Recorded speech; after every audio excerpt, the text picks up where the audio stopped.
Hey guys, it's Addie. I'm back. Trying to read some more Extra Ranked. I'm trying to get at least 2 chapters over with in 18 minutes. So that's going to be a bit tricky, but I know we can do it.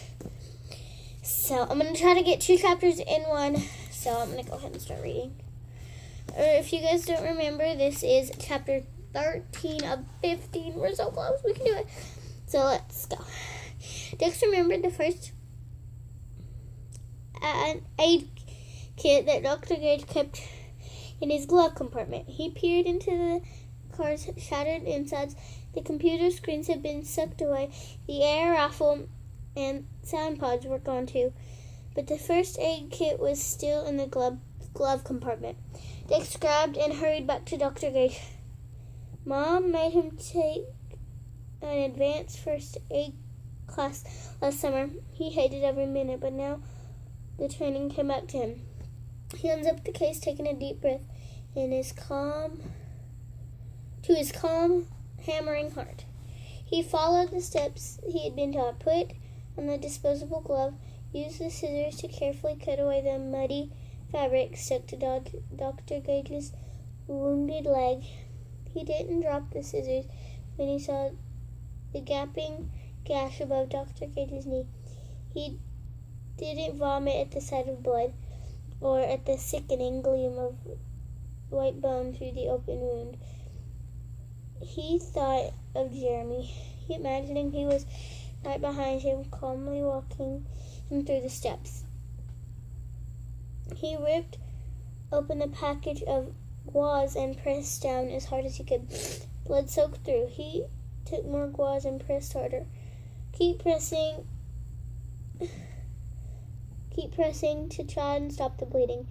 The minutes crawled by. Dex gripped Dr. Gage's hand tight. No, he wouldn't let Dr. Gage go. He would hold him for dear life.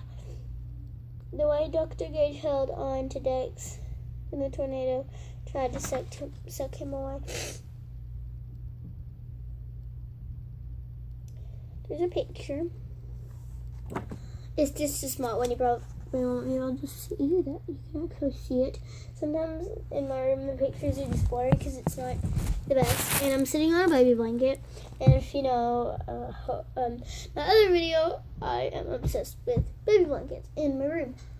I feel like I will sleep without a baby blanket. But it's just like, I just love them. I don't know why. I will have to have like at least two throw blankets on my bed. And it's a Tennessee one. The bleeding slowed and then stopped. Dr. Gage scanned it and looked as gray. His breathing seemed a little steadier. Dex was putting on a fresh bandage and wrapping it in adhesive tape when he heard the sound of a truck slamming doors and then voices. A man and woman came running toward him, and relief poured over Dex, and he realized it was Jimmy and Sarah. We found you, Sarah shouted. She and Jimmy started to cry when they saw Dr. Gage lying there, surrounded by bloody gauze. They kneeled down next to him. Dr. Gage's eyes fluttered open, but then he drifted away again. Sarah turned to Dex. Dex, you took care of him? Dex nodded. He'd done all he could. You did real good, Jimmy said. Dex barely managed to nod and fought back his tears. Within minutes, they had found the door in the wreckage used as a stretcher. Dex helped them carefully move Dr. Gage onto the door, and they carried him to the pickup truck. I'll ride in the back with Norm and Sarah, said Dex. You get up front with Jimmy. Dex shook his head. I'm not going with you, he said. He hated to leave Dr. Gage, but Jimmy and Sarah would take good care of him. I needed to find my mom and dad. I needed to get home. The word home caught his throat. I don't live far from here. His neighborhood was more than half a mile away. It's very bad out there, Dex, Jimmy said quietly. This is the worst tornado I've ever seen. It's just miles and miles of destruction. Parts of Joplin are completely gone. Come with us to the hospital, Sarah said. We'll help you find your parents after we take care of Norm. Dex was tempted. He didn't know. He didn't want to be alone, but then he couldn't wait. As Jimmy and Sarah had no time to argue, they hugged Dex as though they were all family. Dex watched them drive off, and now it was time for Dex to head into the ruins to discover what was left. I think we can read chapter 14, and then in the next video we can read chapter 15, the last chapter, and so I'm going to try to get this over with. It's going to take just as much time as the other one, but so I'm going to get started on chapter 14. I try to tell you guys when the chapters are going, but excuse me. Let me go right now. No matter where Dex looked in every direction, as far as he could see, Joplin was in ruins. What was once his city, his peaceful, bustling city, it had been shattered into millions of pieces. He made his way into his neighborhood, where just yesterday he had been riding his bike. The streets filled with dawned riders, splintered telephone poles. The trees had shaded him on hot summer days were now naked sticks, their leaves and branches carpeting the ground. Cars and trucks were everywhere, but parked in driveways.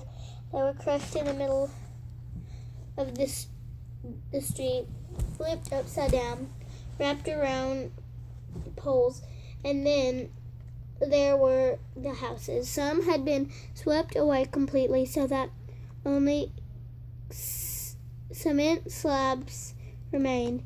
Others were chopped up or cut in half, smashed by trees or pleated open. And what had been the people's kitchens and bedrooms and desk drawers and toy boxes was now scattered everywhere. Someone's family portrait smudged with grime smiled out from under a pile of plaster and jagged glass. A page from a children's book blew through the air like a dead leaf. A basketball rolled down the street as though someone had just missed a free throw. Mixed with the piles of wood and roof shinglings were parts of couches, stuffed animals, and a smashed oven, a headless Barbie doll, dishes, pots, parts of people's lives scattered like puzzle pieces. Everything was soaking wet and covered with brown filth. Dex rounded the corner to a street, or was his street.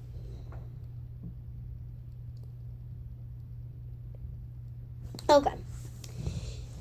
He couldn't know for sure because there was nothing left. He didn't see a soul.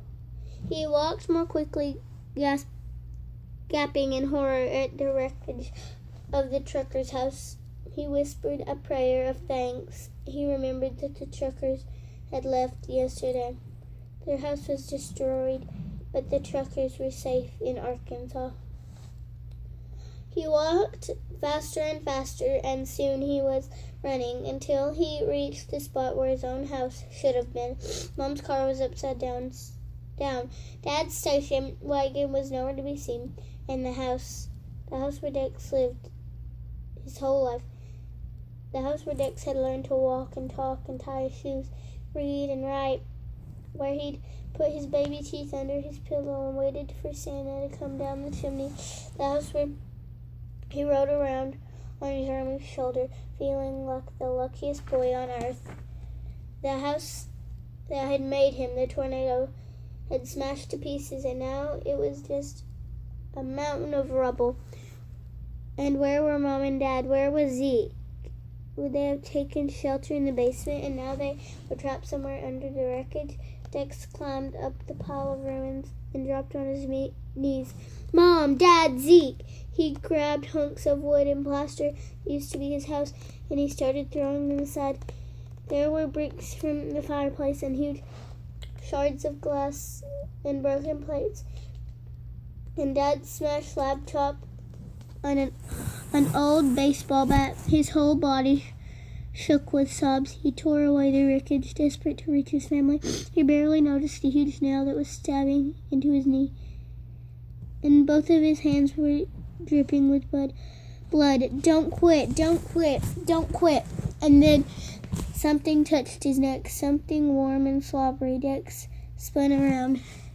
He looked up, and there was Zeke standing behind him, balanced on a wooden beam. He stared at his dog. His beautiful, ugly dog, who was soaking wet, covered with dirt and grime, whose tongue was hanging out of his mouth. Where had he come from? Zeke licked Dex again. Dex threw his arms around the dog, burying his face in his filthy fur. And then Dex heard voices calling from the street, ragged shouts that rose up over the sirens that wailed all across Joplin. Dex! Dex! Dex jumped and practically flew toward the street, with Zeke following right behind him. Mom reached him first, and then Dad. They grabbed a hold of one another, and Zeke nuzzled too. There's the picture, the painting picture. There's his dog and him, and a tree, and some cars, and bricks. They clung together and cried, but they did not cry for what had been lost. That would come later. Right now they were crying for what they had found. Okay, yeah, it's time to stop. I think. So yeah, bye guys, I love you. Chapter 15 will probably be up right after this. So yeah, bye guys, I love you.